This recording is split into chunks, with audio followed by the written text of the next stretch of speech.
મહેસાણામાં વહેલી સવારથી ધુમ્મસભર્યું વાતાવરણ જોવા મળી રહ્યું છે। ધુમ્મસ છવાતા વાતાવરણમાં બદલાવ જોવા મળ્યો હતો। વિઝિબિલિટીમાં ઘટાડો થયો હતો। વિઝિબિલિટી ઘટતા વાહન ચાલકોને હાલાકી પડી છે। ધુમ્મસભર્યું વાતાવરણ સવારથી હાલ જોવા મળી રહ્યું છે। મહેસાણાનું આ વાતાવરણ છે કે જ્યાં ધુમ્મસવાળા વાતાવરણના કારણે વિઝિબિલિટીમાં ઘટાડો થયો હતો અને જેથી વાહન ચાલકો અટવાયા હતા, મુશ્કેલીમાં મુકાયા હતા।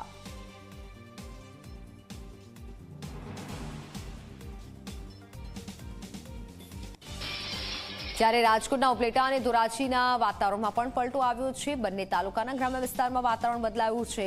વહેલી સવારથી જોવા મળી રહ્યું છે ગાઢ ધુમ્મસ। વહેલી સવારથી વિઝિબિલિટીમાં પણ ઘટાડો થયો છે। વાહન ચાલકોને મુશ્કેલી પડી રહી છે।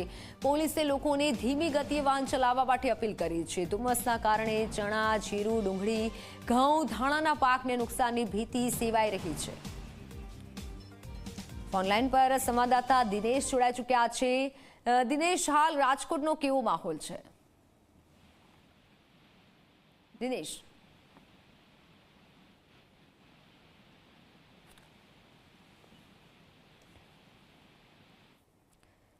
ત્યારે રાજકોટના આપણે દ્રશ્યો બતાવી રહ્યા છીએ। આહલાદક વાતાવરણ અત્યારે જોવા મળી રહ્યું છે, જાણે કે ભર શિયાળો હોય।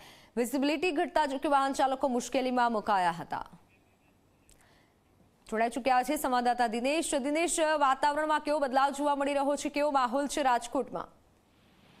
એ ચોક્કસ મિત્તલ કે રાજકોટ જિલ્લાના જે ઉપલેટા તેમજ ધોરાજી ગ્રામ્ય શહેર તેમજ ગ્રામ્ય પંથકની અંદર છેલ્લા 2 દિવસથી જે ધુમ્મસ જેવું જે ગાઢ વાતાવરણ જોવા મળી રહ્યું છે, જેને લઈને જે વાહન ચાલકો છે તેને પણ ભારે જે મુશ્કેલી પડી રહી છે। વિઝિબિલિટી છે તે એકદમ ઓલી થઈ રહી છે, જેને લઈને લોકોને અત્યારે જે લાઇટો રાખી અને અમુક જગ્યાએ તો વાહન પાર્ક કરવાની પણ સ્થિતિ નોબત આવી છે।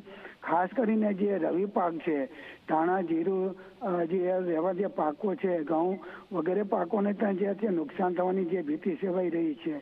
જો આવી રીતે જો ઝાકળ ધુમ્મસ રહેશે તો આગળ જે છે તેને લઈને જે ખેડૂતોને જે વાવેતર કરેલા પાકો છે તેને જે ભારે નુકસાન થવાની પણ શક્યતાઓ રહેલી છે।